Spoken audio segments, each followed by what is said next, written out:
You think you know American history? Let me ask you this. Why did 17 Filipino people die while being displayed in fenced enclosures at the 1904 St. Louis World's Fair? Louis World's Fair? If you don't know the answer, you're about to discover one of the most shocking chapters of recent American history. Human zoos that displayed 1,200 indigenous people to 19 million paying visitors.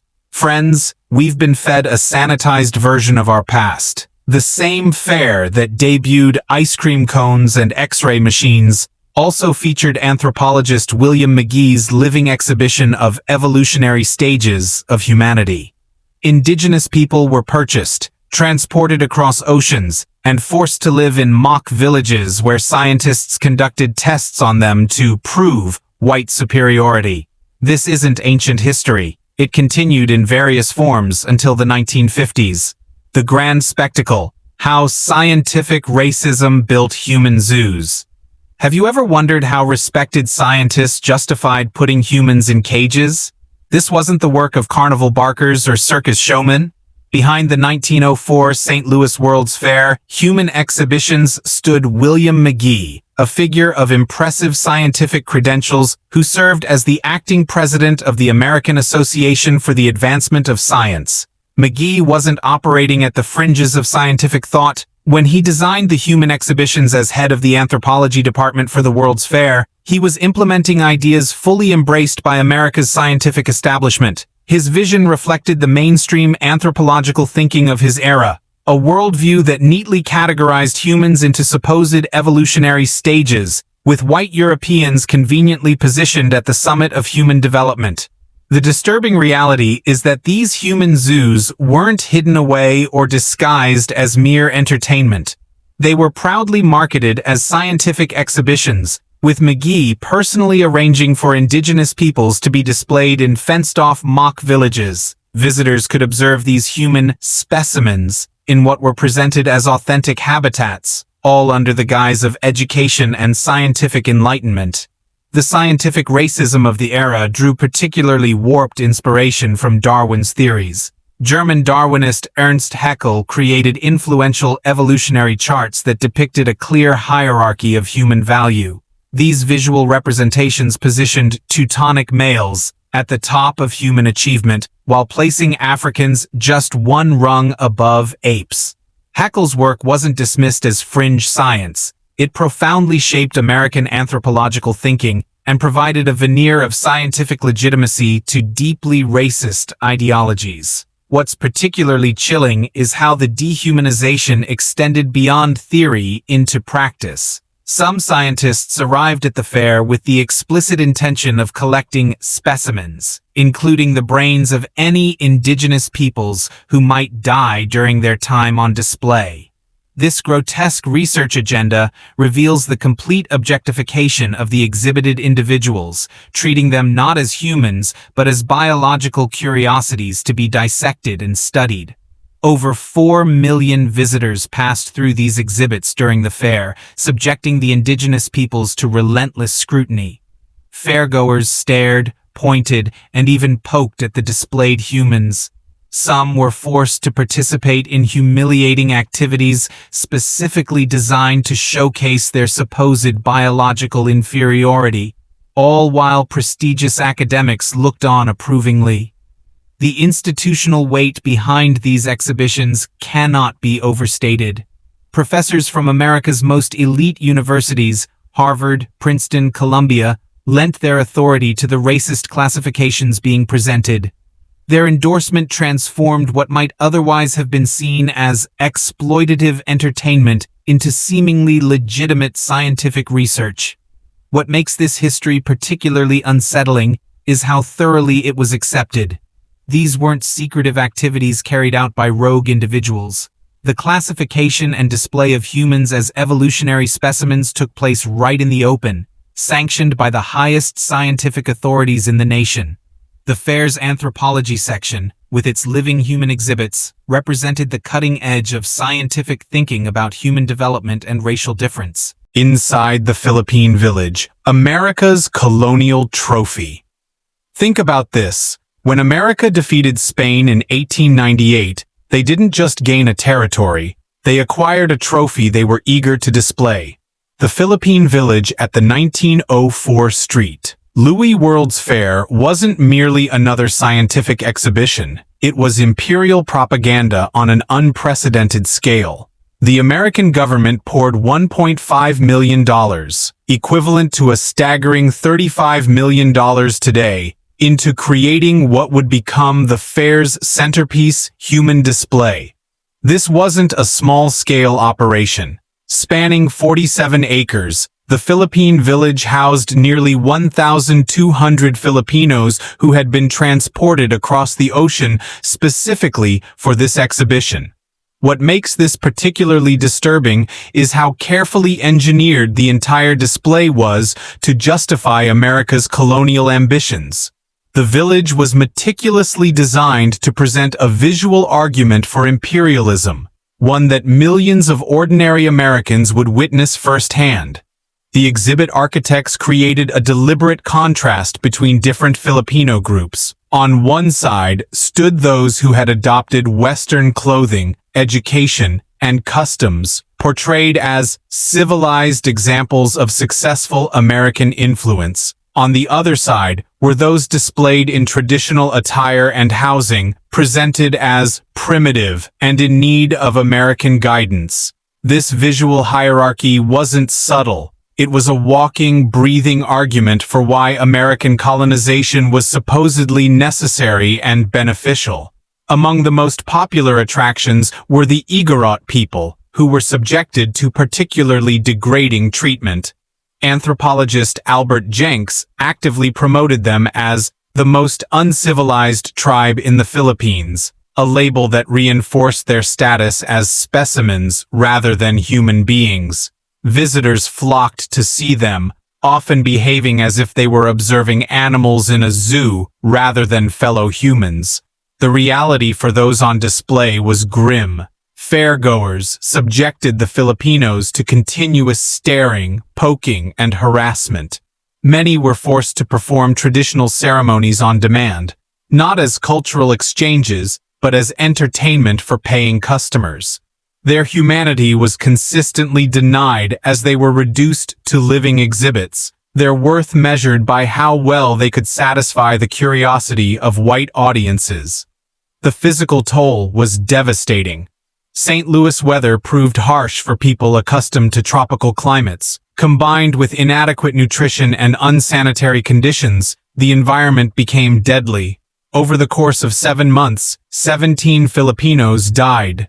Official reports listed pneumonia and malnutrition as causes, while some reportedly took their own lives, stark evidence of the psychological trauma inflicted by such dehumanizing treatment.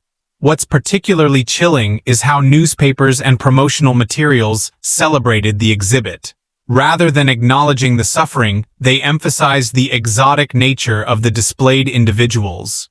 The Igorot people were consistently portrayed as savages, whose presence justified America's self-appointed mission to civilize the Philippines, conveniently ignoring that this colonial project had already claimed hundreds of thousands of Filipino lives in the Philippine-American War.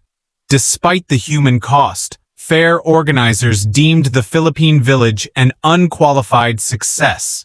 It drew massive crowds and firmly planted in the American consciousness the idea that colonization was both necessary and moral, a white man's burden that America was nobly assuming. This wasn't just entertainment, it was a carefully orchestrated propaganda campaign that helped normalize America's imperial ambitions in the Pacific. Ota Benga, From Human Zoo to Tragedy. What happens when a human being becomes both scientific specimen and entertainment? Behind the crowds and ticket sales of the 1904 fair lurked an even darker story. A Congolese man purchased from a slave market who would later find himself caged with primates while thousands paid to gawk at him in a single day. The story begins with Samuel Phillips Werner, a man whose business card might have read former missionary turned human trafficker. Commissioned by fair organizers, Werner journeyed to the Belgian Congo with a specific shopping list: Bring back pygmy people for the anthropology exhibits. In a transaction that should horrify modern sensibilities, Werner purchased a young Mbuti man named Ota Benga from a slave market for a pound of salt and a bolt of cloth. Upon arrival in St. Louis, Benga was immediately transformed into a carnival attraction. Fair promoters advertised him as the only genuine African cannibal in America, highlighting his filed teeth as evidence of supposed savagery.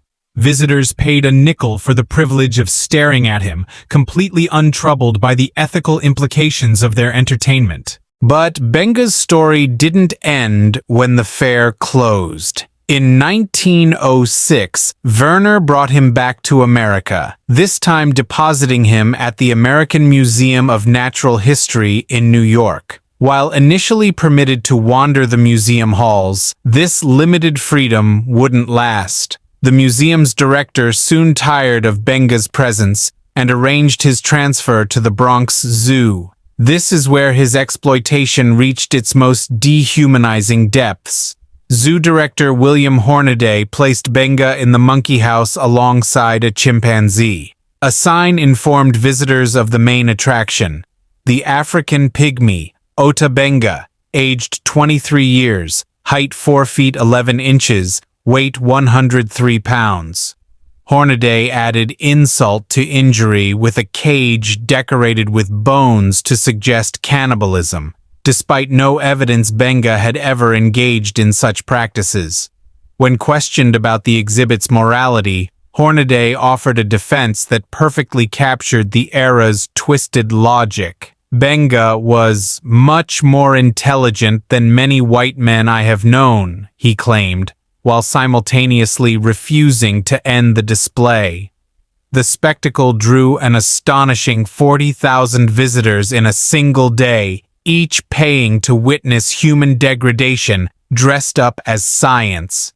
The exhibit did face opposition. A group of African-American ministers, led by Reverend James Gordon, organized protests outside the zoo.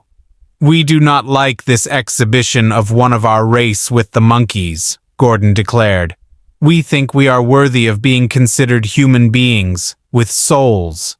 Their moral clarity stands in stark contrast to the institutional response. New York's mayor refused even to meet with the protesting ministers. Meanwhile, the New York Times editorial board dismissed their concerns entirely, writing that it was absurd to make moan over the imagined humiliation and degradation Ota Benga is suffering. The paper further argued that Benga was probably quite happy with his arrangement, claiming he was probably enjoying himself as much as he could anywhere in his country. Eventually, public pressure mounted enough that Benga was released from the zoo, but freedom remained elusive. He was sent first to an orphanage and later to a seminary in Virginia. There, he attempted to build some semblance of a life, working at a tobacco factory while dreaming of returning to his homeland. But World War I made passage to Africa impossible. Trapped in a foreign land and haunted by years of dehumanizing treatment, Benga finally reached his breaking point in March 1916. He built a ceremonial fire, chipped the caps off his pointed teeth, and shot himself through the heart with a borrowed pistol. His final act of agency came at age 32, after years of being denied his basic humanity. The shadows of the 1904 World's Fair continue to stretch into our present. What's truly alarming is that the misappropriation of science to justify racial hierarchies isn't just a historical footnote. These same pseudo-scientific arguments are experiencing a resurgence today among white supremacist groups. They're recycling the same flawed evolutionary reasoning to support their hateful ideologies, proving that scientific racism wasn't simply confined to history books. Today, institutions are finally beginning to confront this uncomfortable legacy. The Missouri History Museum in St. Louis has created exhibits that explore the experiences of those who were displayed at the 1904 fair. Rather than glorifying these exhibits as earlier generations did, these modern presentations aim to educate visitors about the historical context and lasting impact these human zoos had on our perceptions of race and culture.